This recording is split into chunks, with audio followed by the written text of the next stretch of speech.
think when you're in a first-person game and you're trying to figure out where the interactable thing is, and you're clicking on everything and nothing's having an interaction, it's not fun. It's not a fun experience. Well, there's a game called Elden Ring that I feel like it heavily relies on exploration. No, not even close.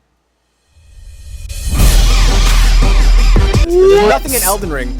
There's like nothing in Elden Ring that's like you're in a room and it's like find the lever to open the door. That's what I'm talking about because that's kind of what Maxy's stuck on. What? There's whole catacombs. That's like half of the game. What are you talking about? You don't know what game ball. There's a whole bro. No. You go into a cavern and then you have to find a lever to open a door. That is literally a thing that you have to do in that game. It's not to the extent. Literally, they ultra simplified. It isn't that level. You're not going into rooms and like clicking on every little thing. There's no interact button in that way. Like if you're near anything that's interactive, bro, like there's literally hidden walls that you have to run into or fucking hit in order to find the lever. I mean, there's hidden walls, but like that to the extent they do that is not for main. Wait, yes, there is.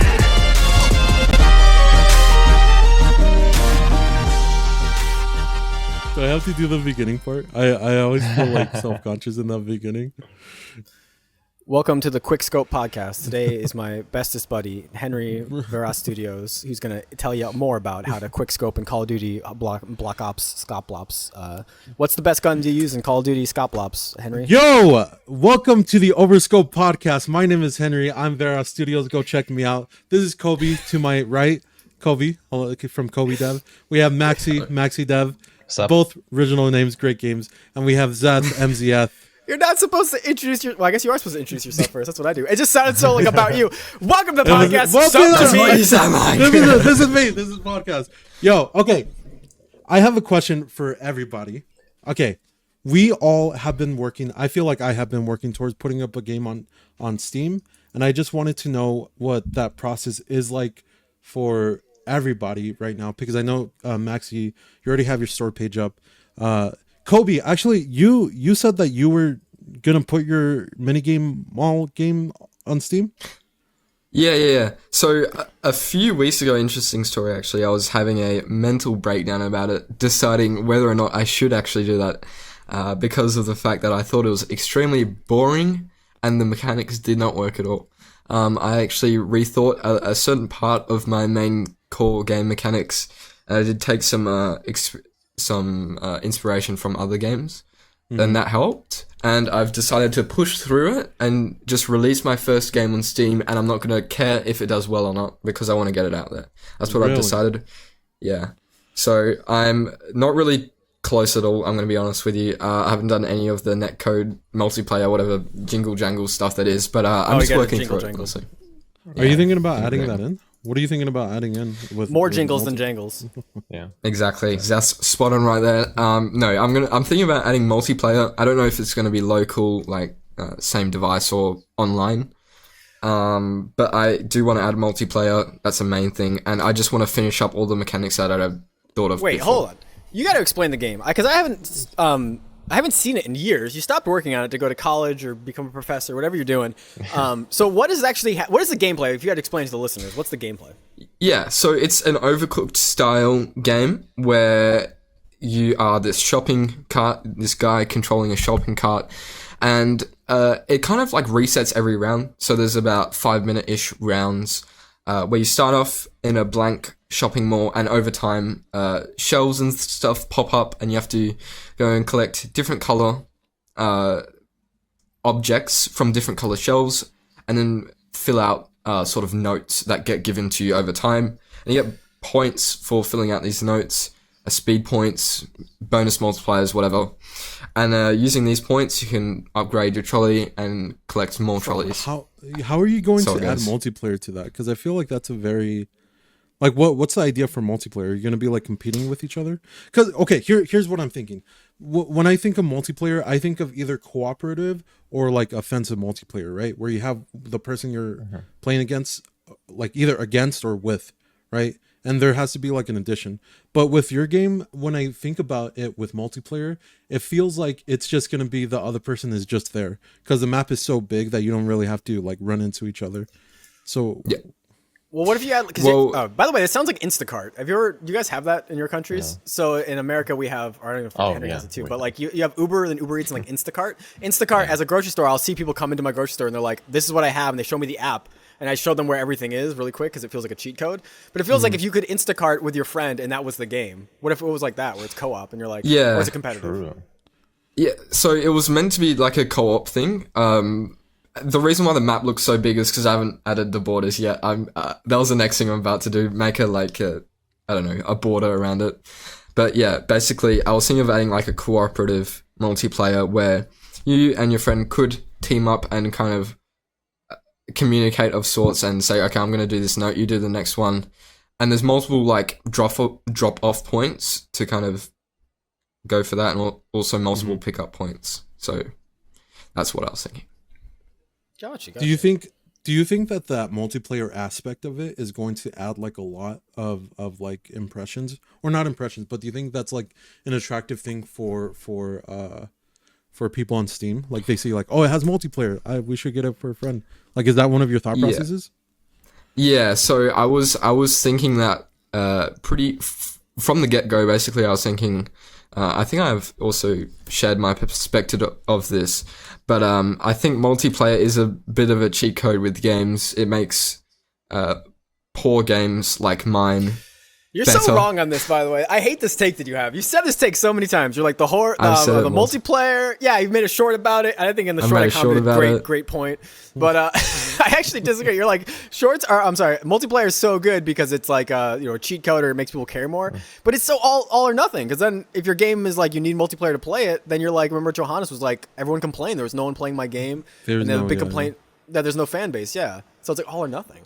You know, something the that thing I is, think... Okay, go ahead. Yeah. I was gonna say, it's just like two people multiplayer, so it's like you and a friend get together, not like online servers multiplayer. But can you sell the game like as a 2-player like either they both play on one computer, or more likely you sell the game where it gives it to one other person? Ugh, that sounds weird though. Yeah, I'm gonna be completely honest. I want to add multiplayer just to get experience.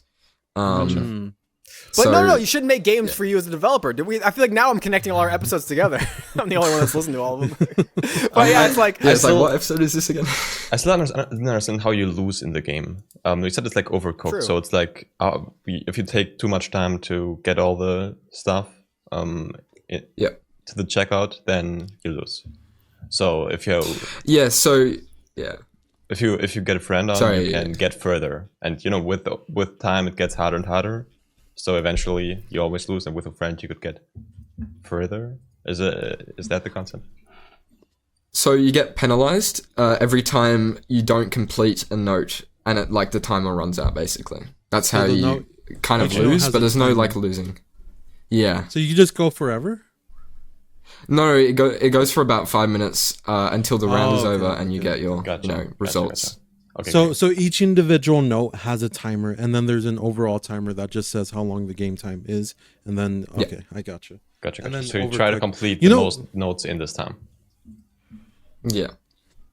In Overcooked, I think it's strange when you mention that game, because I feel like that game is very like cooperative in the fact that you have to rely on each other, and I feel like your game isn't really that. Look at this. Damn, there's no good gameplay clips. Watch time. Oh yeah, true. This is before I added the time. But yeah, I was just explaining the note system basically. Oh yeah, I think that was just afterwards.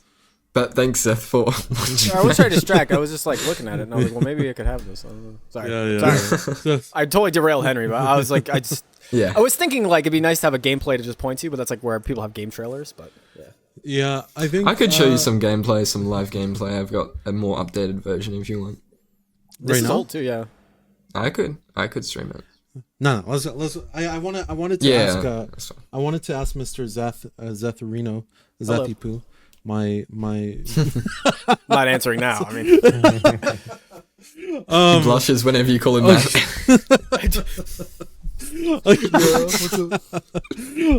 Zeth, I wanted to ask you, because you were working on your final Far Gone Frontier. You'd be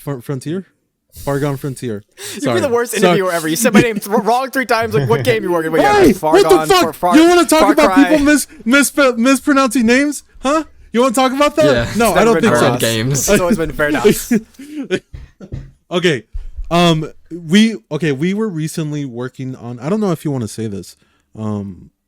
or I could cut it out. But we were working on the game jam game for this podcast, and then you were working on it for a while, and you said to me recently that you didn't feel like the game was fun even after all your additions that you worked on it, and you were planning on releasing it on Steam. I don't know what you're thinking about that now.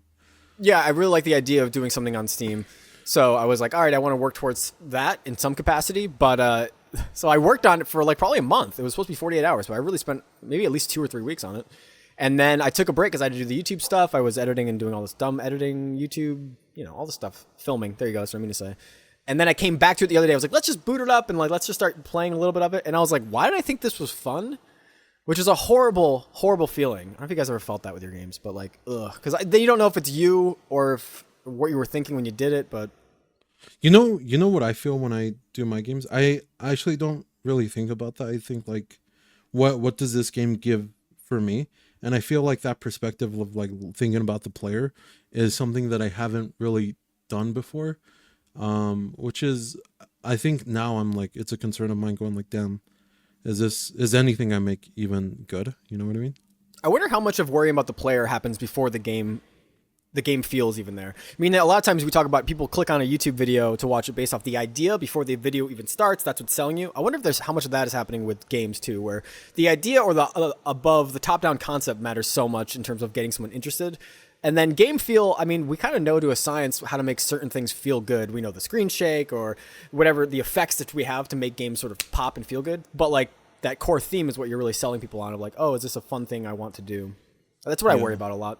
And like the theme that we did was a guy jumped off a fucking bridge or whatever was his job. And it's like, well, that's not intrinsically, there are some intrinsic things there that I think are interesting to talk to your players about, like the idea of getting fired from your job or the idea of, depending on how you want to look at it, flying or jumping off a bridge. My game wasn't doing any of that though. It was just, I'm punching stuff and you're breaking stuff. And like, all right, I don't know intrinsically where the fun is. And then I wanted to lean into getting resources. So you break stuff and you get resources. But like, dude, it's so hard to get there. At least for me as a coder, I can't just like snap my fingers and have a rough edit of that. It's like a whole thing. You get resources and you have to do something with them. Yeah, it's so much time investment. I just don't know. Yeah, it sucks when you've just put in so much time. Yeah. How do you feel about the project now? Like, do you still think you're going to put up on Steam? Man, it feels like no, but I want to put more time into it. And so if I put more time in and it feels like we're getting somewhere. Also, I did this recently. Okay. So the game is like sections of levels, like there's these blocks, and it loads another block once you hit a certain area 2D. The player gets into this area and it loads another chunk of the level. And the level's randomly generated until it gets to a certain number, then it sort of gets to the end of a level or a floor, right? Mm-hmm. But what I did this thing where I overdeveloped the idea and then it made it worse. So I made like these chunks of levels and it was just a square, and that was like, okay, it wasn't fun or bad. And then I was like, what if the chunks of the level was actually like a little bit of a maze, like there's a couple of rooms and it goes this way or that way. Not fun, but it spent like a day doing it, and then you spend a day working on something only to be like, this made the game worse. And I'm like, God damn it. So that feels really disheartening, because now I'm like, well, what you should do is make it way more linear, because the player gets lost so quickly, and I made so many more problems. I feel like that idea of like jumping into something and putting a lot of time into it. How much time did you put into that? Into the whole project? Maze? Yeah. No. Into that one aspect of the maze. It was at least like a couple days, which felt like a lot because, in my head I'm pushing off a video and it's like, let me just finish this one thing. Then wait, and then it's not good. So like, let me just change it a little bit, and then you change, and it's still not good. And then you had that realization, like, hold on, I think from the get-go this was a bad idea. Do you think that prototyping? Yeah. Okay. What do you think about prototype? Like, yeah. What were you thinking? Yeah. That you could just quickly try it out with prototyping and then see test it. And try to see if the idea is good at all. I think that there's the mistake there. Is there anything I could have done beyond? Because I feel like my prototype was so... It was like quick. Like it sounds like I'm mad I spent all this time, but in actuality, like it was, like I said, a couple days. In the grand scheme of things, if games are taking a year to make, hopefully not that long, then a couple days is a pretty good prototype era where I put together some rooms. They weren't good. I tried to mess with them. So you made this thing where it randomly generates this maze, right? What you could have done is just, okay, I'm not sure how this thing could go, but in Unity I could have just placed, things there. So it is a maze, so I can see, okay, I have this maze, this is what I wanted to generate. I don't have the code yet to generate it, but I can try it out if if I would generate it that way, is it fun to play? So you can just see if that makes sense. Let me show it right here, okay? So this is what it was. This was a level block that got loaded in. So it loads in a big square. And all these little 0.2Ds, no 2Ds if you know Godot, basically it's just, these are things that can spawn. And so in the game, windows will spawn or walls, and you run and break the walls, right? So this was 1, and this was 2, and this was the whole game. So you always start on the left side, and you move to the right side, and random things would spawn, you'd break them. And then I was like, you know what? Because we have this point that these connect, like it always has to be this, we can make them anything we want. And the next one I made after this was this. And this was horrible. Right off the bat, I was like, as a player, I was like, I don't know where and I started to put these glows in to be like, oh, maybe the player will see this and know how to go the right way. That was bad. That didn't help, but that was more time tacked on to being like, well, let's make a glow effect. Let's make the room darker. Let's give lighting. And so that way it could show like you had to go from the left side here all the way up and over. Then another problem arose where, so there are walls you break in the game. This will take 2 seconds, sorry. Just for the listeners, Zeth was just showing what looked like a large intestine of maize. So yeah, it did not look very traversable. So these walls you break, right, in the game, so you can kind of see that vaguely, right? The problem is that in this, once it's got mazy like this, you started to think that like you could break this thing here, this wall. There's a wall that's built into the actual the tile set. You can't break that, but it became so confusing because you're like, wait, hold on, this kind of looks the same. So the game just fell apart in so many ways. And then I made another one that was like less mazy but equally as big.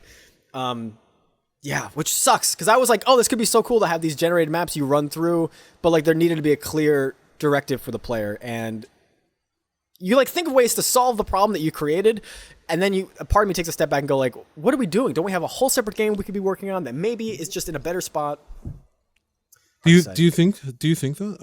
Are you like almost done working on this game? Like when I say done, like you're like tired of working on it, you don't see the vision anymore? It feels so, not 50-50, but there's some percentage there that doesn't feel quite right. And you know what's weird is that with a team, it'd be easier. Because with a team, you could add, like, let's say it was the MZS team and it was me and 2 other people working on any project that my dumb brain wanted to. You could turn and go, like, what do you think about this? Is this fun? Should we work on this or that? And you get a clear, like, unanimous, or at least you get discussion. Instead, it's just all in my head and it can change day to day. And there's a day where it's like, let's load it up. Let me see. There's another day where it's like, I don't want to see this one ever again. I was gonna ask that too. I feel like I don't know. I feel like fucking Maxy is the only one that does this. But do you have any like testing that you do, like external testing with like people? Because you have an entire Discord of people, right? I do. Do you ever do? I would. You know what? That's a great idea. I would rather do it for this game because it doesn't feel like it matters. I would hate to show Far Gun Frontier in a place where I feel like it could have been better. And then people are like, well, this is a problem and that's a problem. And I just feel self-conscious. But in this game, it's like, it feels like the bar is so low. I could be like, yeah, fuck it. Do you want to try it? What's wrong with it? And then I would get equally good criticism from both. But one, I think I could handle it at this stage. I just feel like Far Gun Frontier, I want to work on it more. Yeah, I'm too sensitive. I really am. I feel like I'm too sensitive about like it not being good enough. You really should release a demo of Far Gun Frontier. Like, or not even that. Just put it on Steam, give people keys, and let them test it. Oh, like friends and stuff, yeah. Yeah, that's friends. Because the Discord, it almost seems like too much. And like, Discord people. Jesus, If you don't want them to share anything, make them sign an NDA. No, it's not about sharing. It's like that. I don't know. There are criticisms, and I'm sure you guys feel this way about your guys' games, where you're like, I know I could fix this. I haven't got around to it. Like controller support. I know I should probably have controller support to get around to it. I don't know if I need like a bunch of people messaging me being like, I don't think it's fun because I don't like WASD controls. It'll be like criticism that's based on reality, but it's going to affect me in a negative way. That's like, it feels like work and I have to do this. So mind you, yeah. I feel like this is a problem with the way that people test. I was learning like UX, right? So this UX guy, UX master. UX guy. You don't say.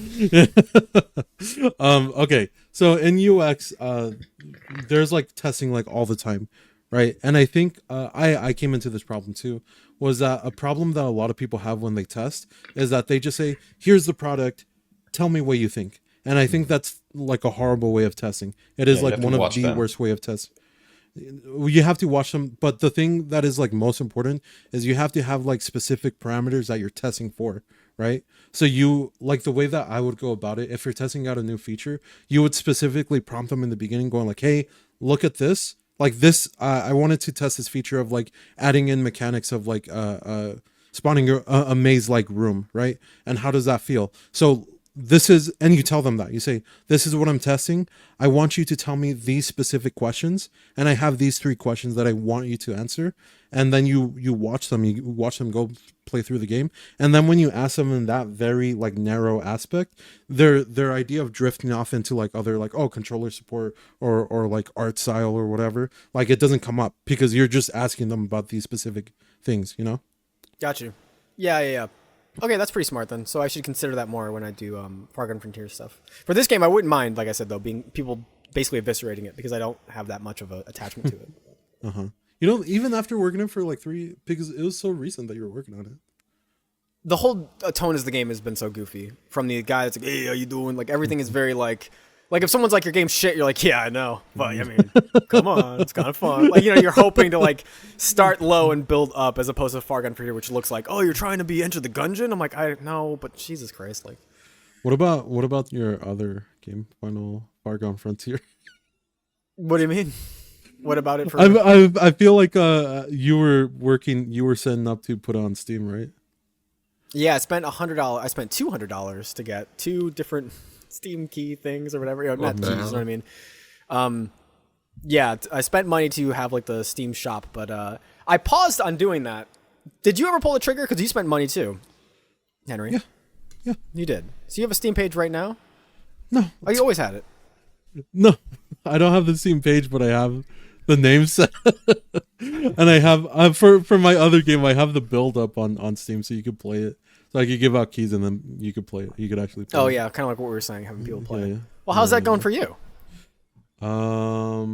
It's okay. I feel like I've hit a wall. It was more mentally. No, we're talking about your game, not my game where you punch walls. Good one, dude. Right, this guy. That was a good episode, you know. My game.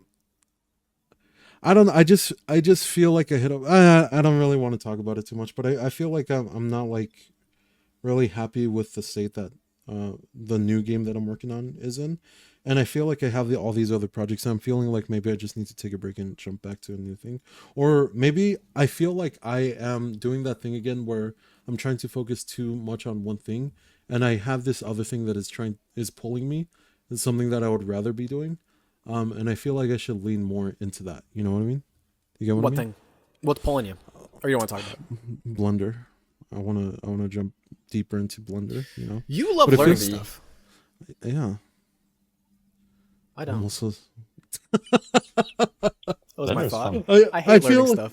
I feel like this is how I feel about learning. I don't know if you guys feel the same way, but I feel like learning is like genuinely like I feel this so deeply. I feel like learning is like an actual like superpower, like a real life superpower.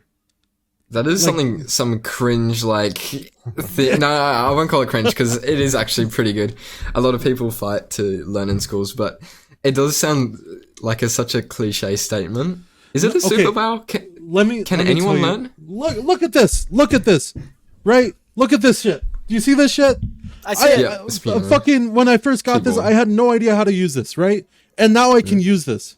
Isn't that crazy? That you can think of anything in the world. You fucking bitch. Wait. When did you learn that? When did you learn that? I learned it. You know, I learned it. Actually, this comes full circle to my issue. I don't know. I just put the camera randomly back. I don't have the patience. The patience is the thing. I learned piano, or what I know of piano, because I was stuck in a fucking music room and they're like, you can't do anything else. And I was like, I can't play guitar. And they said no. And I was like, all right, well, fucking, I'm going to play this piano a little bit. But otherwise, I hate the patience of learning. I don't know how you have it.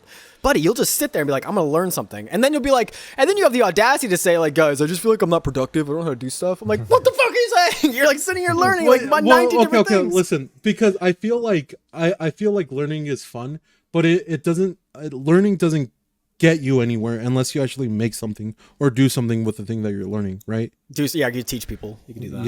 Yeah. And I feel like, genuinely, it feels like, okay, if you think of something, like something in the world that exists that people do, you can just go do that. You can learn how to do that, you know?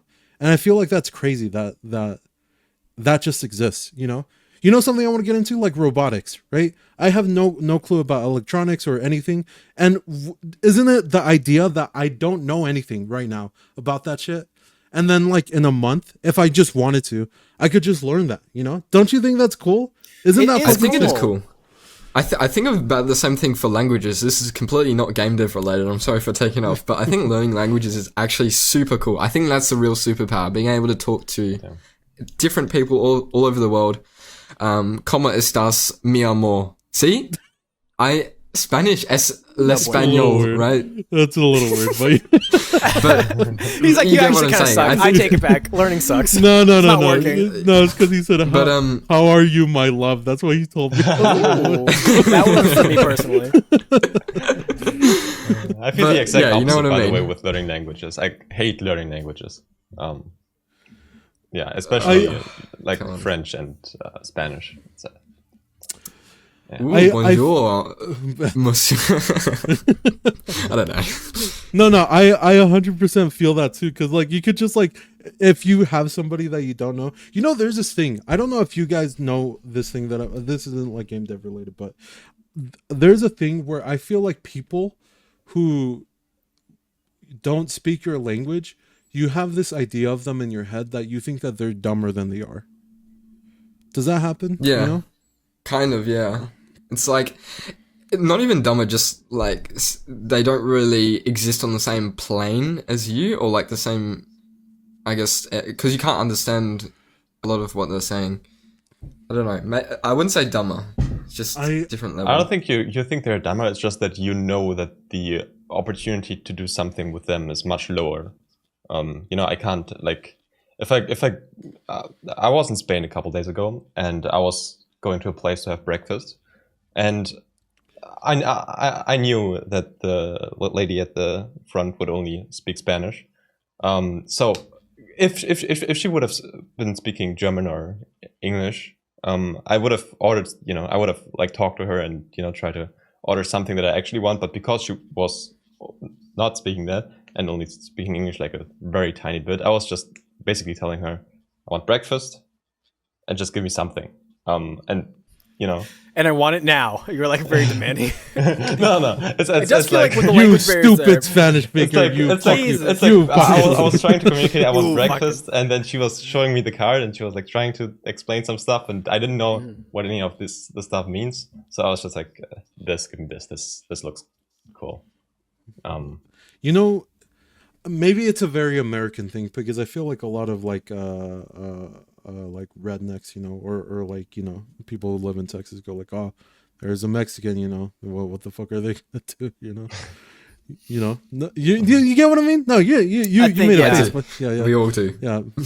Maybe but Henry's reaching out to his American brother here. And I'm like, all right, I hear what you're saying. People can be discriminatory, and it's more of it feels like it's more of a thing in America. I've never been out of America though, but the way we talk about it seems like it's a big deal. Yeah, I mean, America is the only country in the world, so I mean, we're the only one that. I always thought that, but then these guys are lying. They're saying they're from other places. I'm like, that doesn't seem right. We're just paid actors. Anyways, but yeah, that's what I think about learning, and I think it's really cool. And to me, it's like genuinely crazy. I know it sounds like cliche, but it feels like I don't understand how other people don't enjoy it as much. You know what I think it is? It's fucking schools, bro. We had this conversation already, but like schools, I feel schools ruin it, because you go into school going like, and I didn't do good in school either, but like just like going into school going like, hey, let's learn math, and it's some like teacher going like sitting up there going, the 2 + 2 is hey, get off the phone, hey, you know, that's what it is. That's what it is. That's a very good impression. No. It's not that, but it's a little bit of that. But it's like each brain is different or whatever, and then you're just funneled into what school is. If it's good for like 60% of people, that's 40% of people that are like disempowered by it or you're disenfranchised by it. Yeah. So it's okay, but it's like fucked, because you're like, it's like it makes you think that's the only way to learn. Although I will say with YouTube, it feels like we understand now there's way different styles of teaching and so many.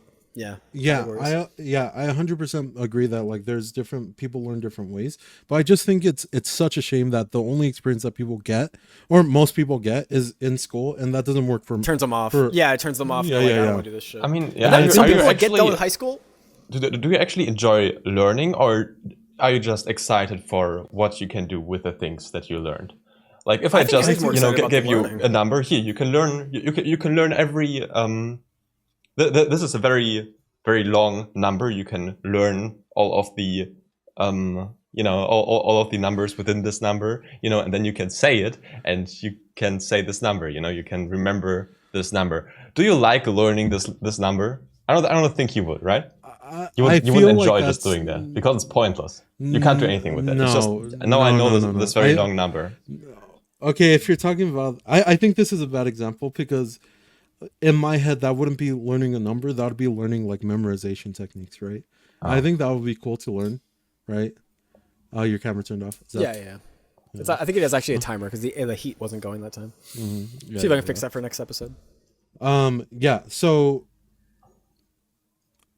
I think it's cool to. I have these moments when I'm learning where I have something that pops up and I go like, damn, I understand that. And that feels really good to me, Like it's not even that I know how to do everything. It's just like that moment of like, oh, I get it. It feels really good to have that moment, I think the potentiality of what you could do with it is important. Because if you said, you're just learning, I know you're saying the number's just memorization, but if it was learning something that no one valued, it was just totally nonsense.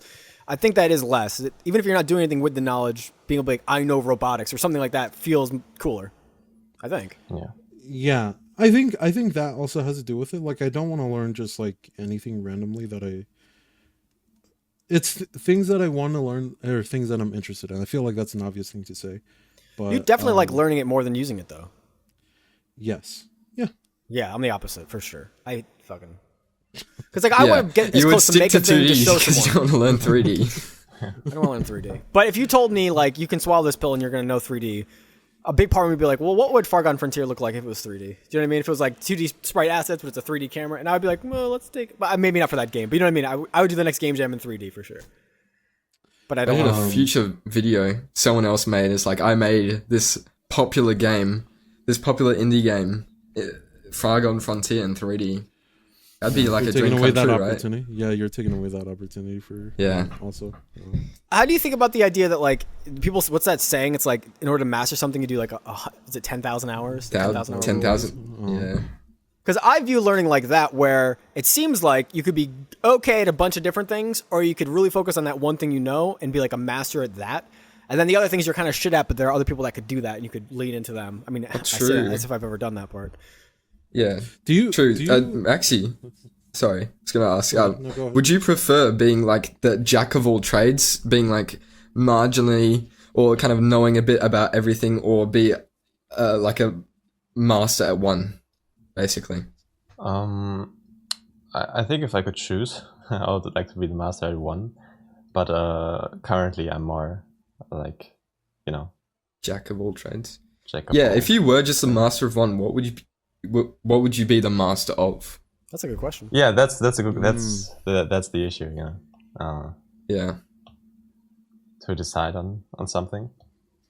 You just need to pick something very broad. How to be a master at life, so I'm good at everything. Exactly. No, you gotta pick like an actual just giving birth to people. He's making life. Yeah, I wouldn't even accept game dev as an answer. That's too vague. Yeah, exactly. What about you, Zeth? Would you? I would want to say game design. I know that's really vague, but that's what I would say. I think game design is a big thing. Because I got into game design stuff, or I got into doing any of the art, so I could be part of like, what would make this game good? What are my ideas on game design? But you have to have like a skill, because you can't just say that and then you sit back and you go, make the game, bitch. You're like, oh no, all right, I'll help with art. I'll do the art, and that got me through there. But I didn't come in as an artist. You know what I think about game design? Okay. We talked about this. I don't know if we talked about it on the podcast, but I feel like game design, level design, kind of in that scope. I feel like I hate that. Do you guys hate that? Yeah. Do you guys? No, I love it. I love level design. It's one of my favorite things. Really? What do you hate about it? I just don't know how to do it. Then learn it.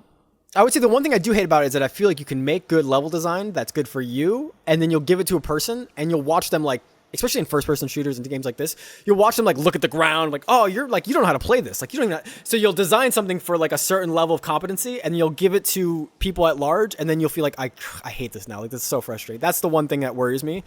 But other than that, I love putting stuff together and mapping out environments and doing like that. Sounds really fun. Well, I think the thing, I feel like a good level does work in the masses, right? For the majority of people. That's what makes a good level. What do you mean? Yeah, it does. It does. No, it does. It 100% does. But then, okay. No, it does. It does. You're right. I was gonna say, but there are people that are just gonna be shit at games in general, but that's not the masses. So don't even worry about them. Yeah. There was this. Okay, I had this thing in that one game jam game that I think everybody here tried out, where you like shoot this this rock and then it goes up, and everybody, a thing that I like that I put it in and I was like, I wonder if this will work, was when you shoot the little rock and then it goes up, and people like instinctively look up towards the rock, and then a bunch of little circles start spawning in the air, and you're already looking up, so you see the circle spawning, so you go like, oh, okay, that's what I have to shoot, right? Yeah. Yeah. And I had that in, and then I had like one or two comments saying like, hey, I had no idea where the enemies were coming from. And it hit me. I was like, well, it didn't hit me. It was like, I don't know if it's the case that they just didn't understand, or if that concept in general just wasn't strong enough, you know? It's weird to think, too, that you'll have a percentage of people that will see things the way that you do.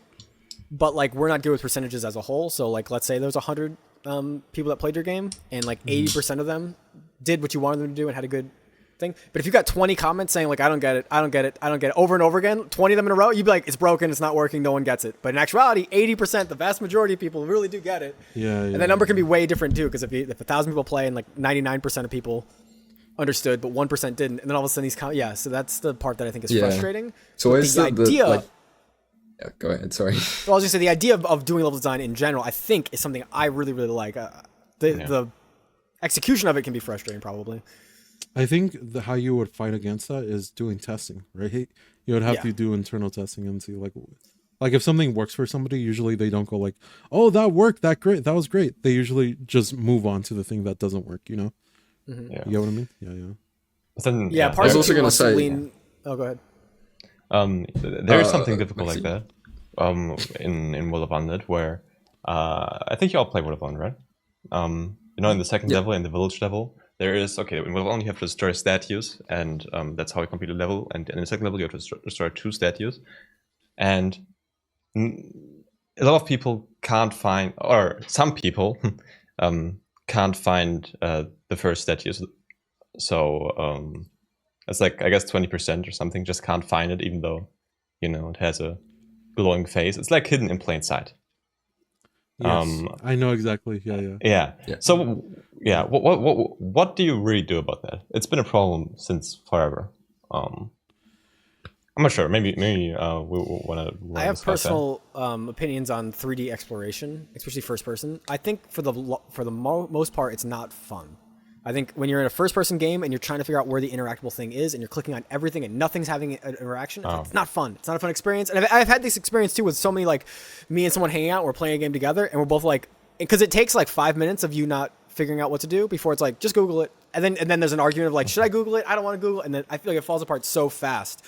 And then the nature of 3D games in first person is that, like I said, there's some players that are just looking in wrong directions constantly. It's so hard to rein them in, of being like, Henry, are you going to explode? Just say your take. You would disagree. You disagree, sir. Your eyes, you're just like, you're like, go ahead. I don't know. There's a game called Elden Ring that I feel like heavily relies on exploration. No, not even close. I actually super disagree. There's nothing in Elden Ring. There's like nothing in Elden Ring that's like you're in a room and it's like find the lever to open the door. That's what I'm talking about, because that's kind of what Maxy's stuck on. What? There's whole catacombs. That's like half of the game. No. What are you talking about? You don't know what the game well. There's a whole bro. No. You go into a cavern and then you have to find a lever to open a door. That is literally a thing that you have to do in that game.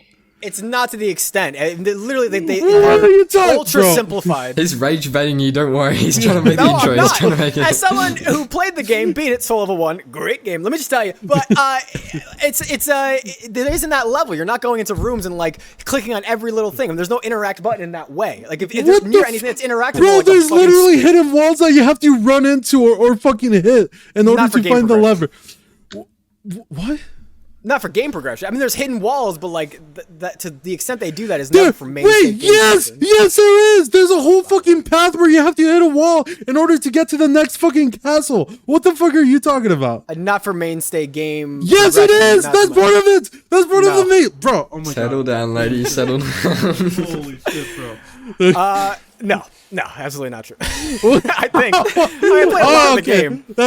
Zeth got me. He says no. He got me. You did it. You're gonna believe this guy with the fucking webcam up there? You're gonna believe this fucking lighting, you know what I mean? No, you're right, there's hidden walls, but it's just a different thing, a different experience, different expectations. I think if you give an expectation that your game is gonna be obtuse and have hidden things, people are more okay trudging through it, and then they're more okay looking it up because they were given the impression that like there's hidden walls. I wasn't expected to find everything. That's the other thing too. A lot of the frustration, I'm out of focus here. A lot of the frustration is the expectation on the player. The expectation on the player is that like, this is easy, idiot. You should find this thing. You shouldn't be stuck here. And probably how Maxy feels too.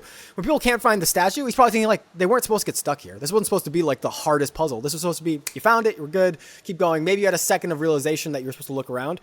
So two things are happening. One, the developer's doesn't want you to get frustrated. And then two, you feel that as a player. You feel like I shouldn't waste my time on this. Oh, I feel like my time's getting wasted, and that feels frustrating. I don't think Elden Ring has that at all.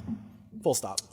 Maybe for Maxy, a solution could be like when you enter an area where you want the player to explore, there could be like a sound cue or like a visual cue, like to put that point out, and maybe like a cue as well with the statues. I don't know if this is already in, but do they make a noise?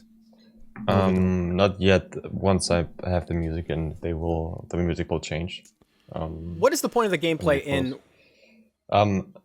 Actually, you're not supposed to search for them for a long time. Actually, you're just supposed to, see them, and so you have to go to the place where you can see them, basically. So you can't just. Why make players shoot them? Why do that part of it? So they have to. So they have to progress in the level. It's more like I could either do it in a way where the player has to reach a certain spot in the level and then checkpoint. It's it. Like a checkpoint, or. Have like some goal. It's just to have some goal that the player has, where the player has to go to a place to destroy the statue. That's it. That's why. Are you worried that without that, players would just skip the whole level and just go to the end? Yeah, exactly. That is kind of the point of the game, though, right? Is to get to the end as fast as possible. It's to destroy the statues as fast as possible. Yeah, or to destroy the statues. That's the goal of the player.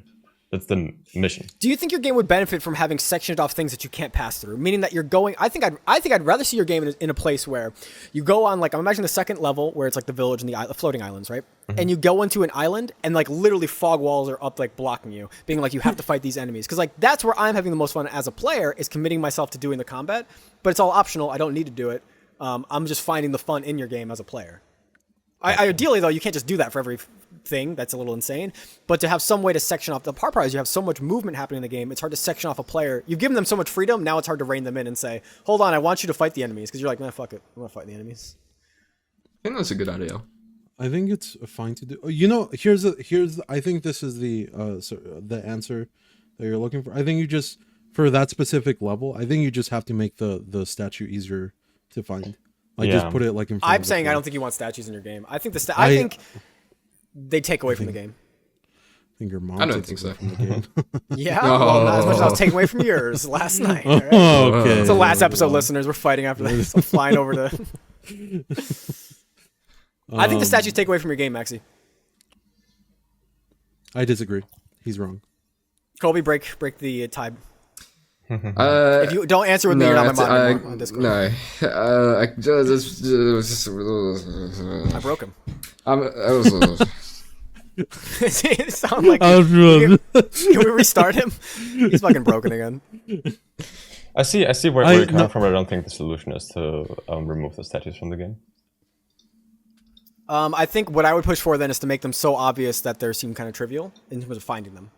I don't think you should do subtlety. Yeah, I feel. If you do it, if you do a sound, and when you're near the sound, village, where I don't want to, where this statue isn't hidden. It's more like behind a wall, and you just have to kind of look at it. It's hidden in plain sight, and I kind of don't want to just put it in front of the wall so you just instantly see it. I kind of wanted to stay like a little bit of searching thing. But yeah, maybe it's just that I have to, turn the rock around and then you just see it. Yeah. Yeah, I think the music thing is going to help a lot, but also I feel like you have these opportunities for those explorational elements that you already have in your game, right? Like finding different weapons and chests and resources, and that already exists in your game. So I feel like making the statues a part of that sort of like, it doesn't take away, but I feel like you already have that aspect in other aspects of your game, and I feel like the statue should just be there to what Zeth said, just to be like an obvious thing that you have to like click on. And for the most part, maybe I think the Arctic level I think kind of does that. I don't know, I feel like maybe not that could be an exception, but this is a statue on the screen. This is the statue. So my theory is that if you make this, there's a statue to break. If it's not clear, it's this right here. You hit it and it breaks. If you don't break this, your progress cannot continue with the level, basically, essentially.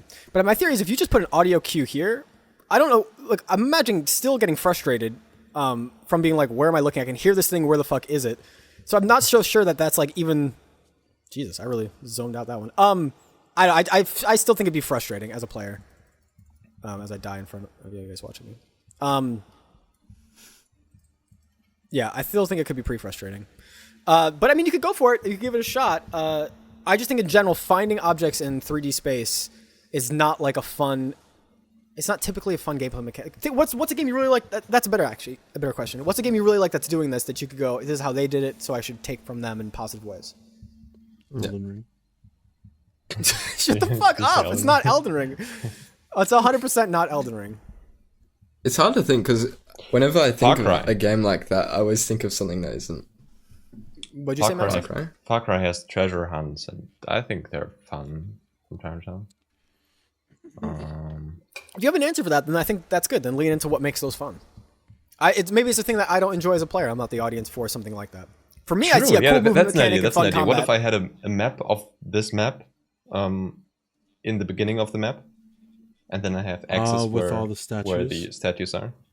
Yeah, that could be an answer. Because in Far Cry, they have like notes that you can read, and then it kind of explains what you have to find, what you have to do with this treasure hunt. So you actually have to read the note in order to understand the treasure hunt. And this could be something like that. We're all looking at Zeth's amazing gameplay right now. I haven't played it in a little bit. I'm sorry. What is he doing? To out myself, I forgot that it's spacebar to let go.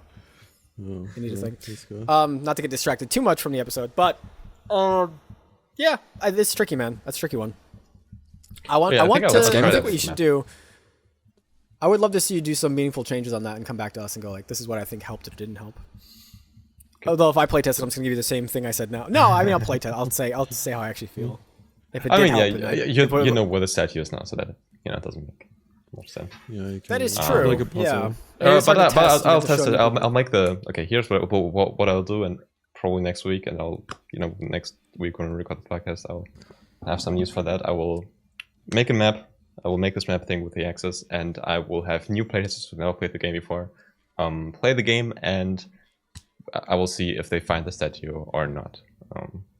I'll have like 5 minutes. I thought you were about to say I'll have all new players open the map by default or something, and I was going to be like, oh, that's a brilliant idea because that's what I thought. But I think that might be a good idea if you have like new players actually open the map by default because they might not know there's a map at all. The map is going to be the map is 3D in-game. It's an in-game map. Yeah, it's like okay. I thought you meant like UI element stuff. No. Okay, that'd be interesting. I was gonna ask Mr. Maxy. I know we kind of strayed away from this topic. I think that's fine, but I wanted to ask you. I feel like we're all like getting to that point where we're trying to put a game up on Steam, but you have it there. You're the only one that has a store page, and I wanted to ask you specifically about the FPS Fest. You have a store page, no?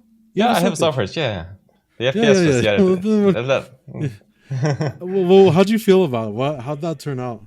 So I'm kind of a noob when it comes to Steam. That's why I was so excited to have Johannes on here. Mr. Johan.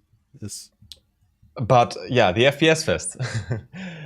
There's something. There are these Steam Next Fests that all people have told me that are really good to get your game out there, to get your game, get wish lists and stuff like that, to get your game to be seen by people.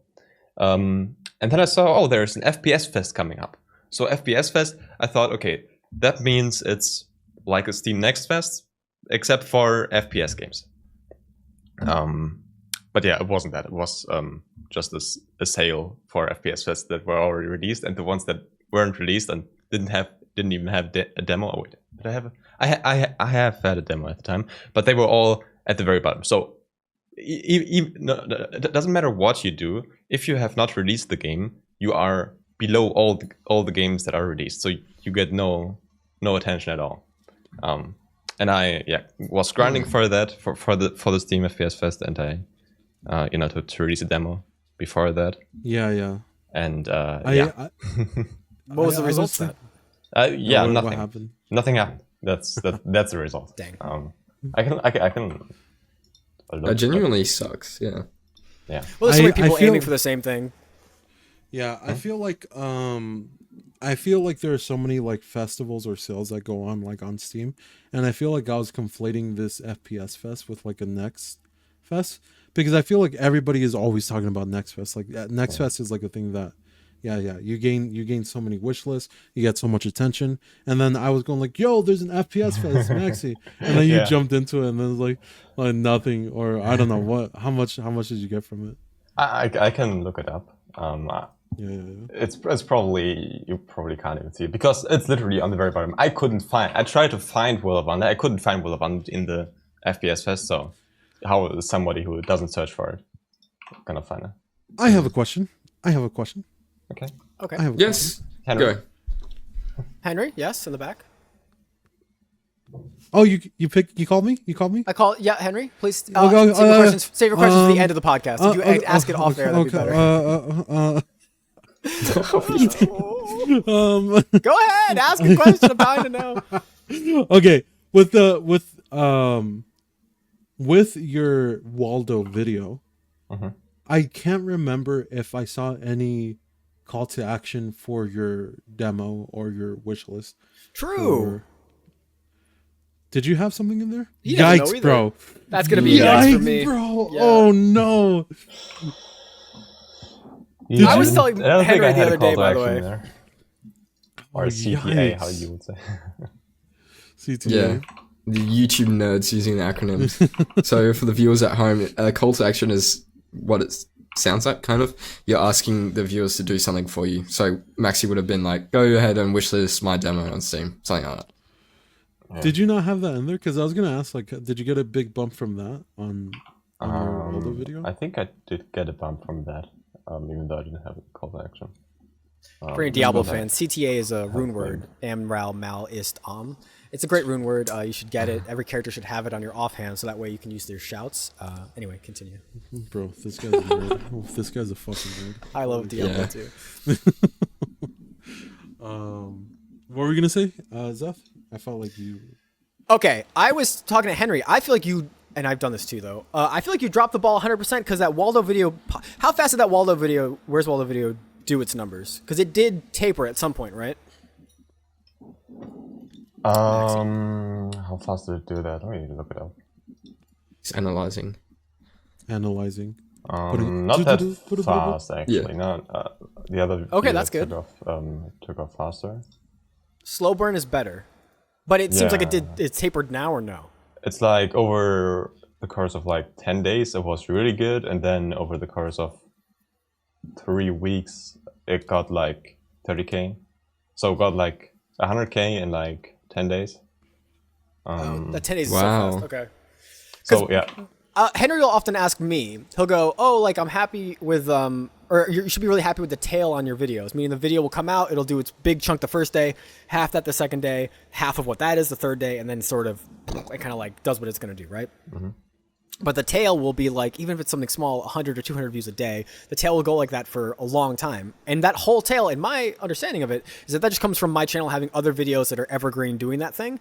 So when I saw the Waldo video do really well, I was like, oh, dude, you should have another video like in the pipeline. Because I saw it was 2 months old, so I didn't know when these views happened. But it would be great to have a video that could have soaked up some of the recommended after the fact. But if it was 10 days, that's not enough to get anything.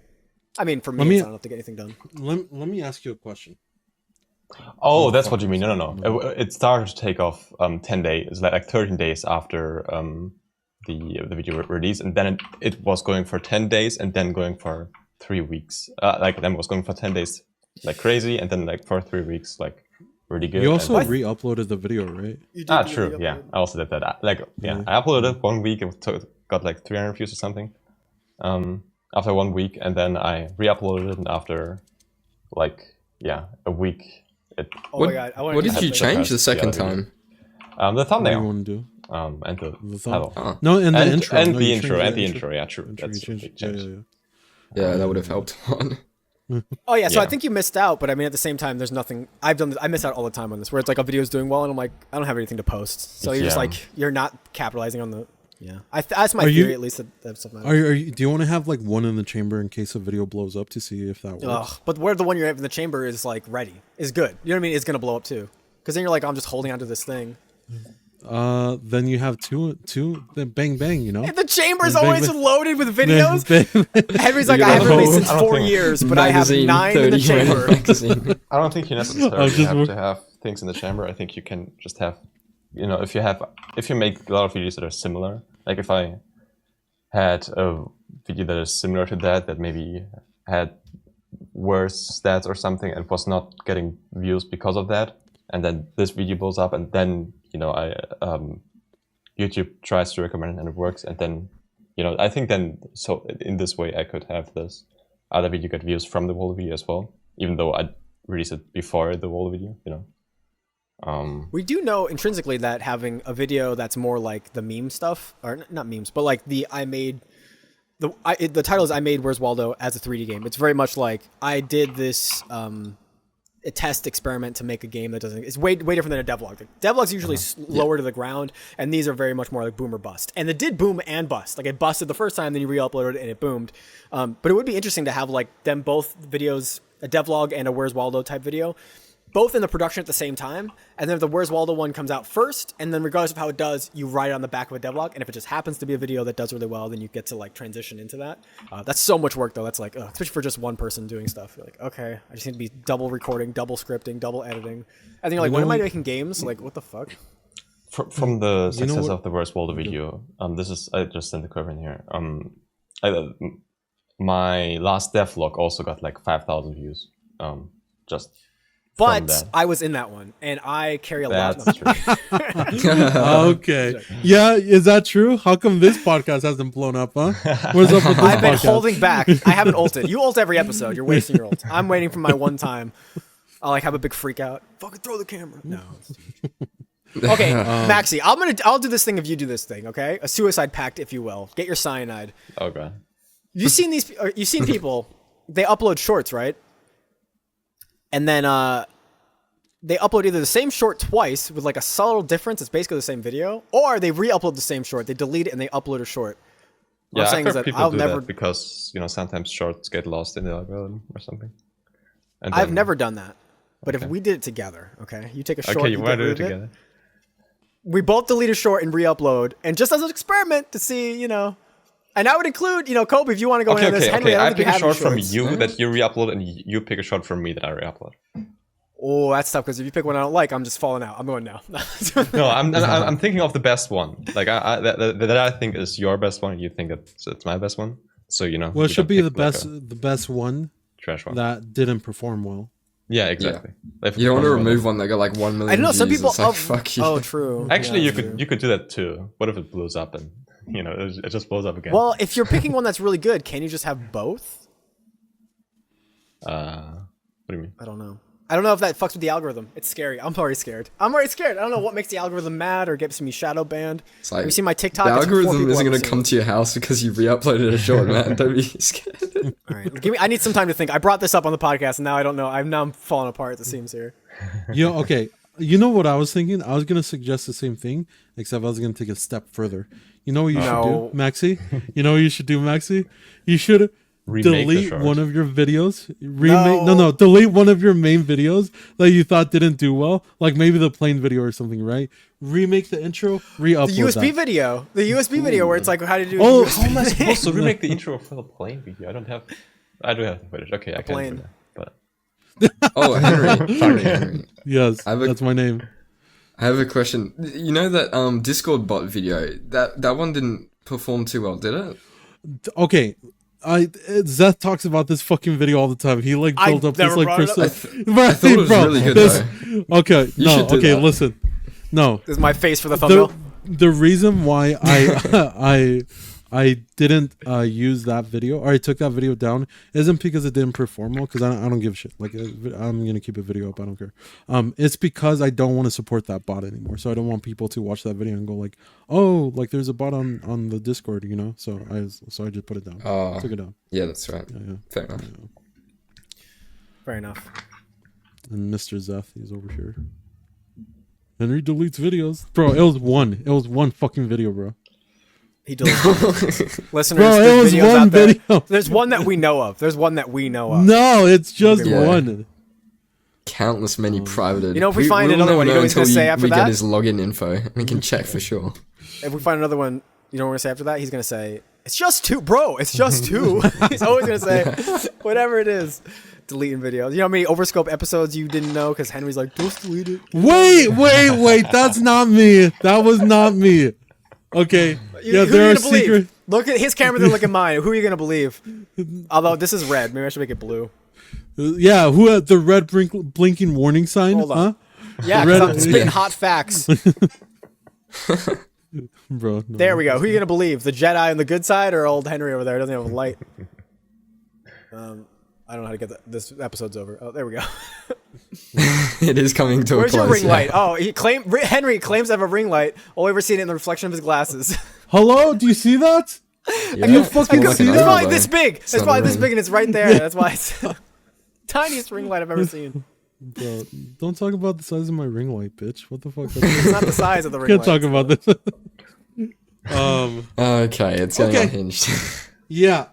This was the Overscope podcast. I want to thank you guys for watching. My name is Henry.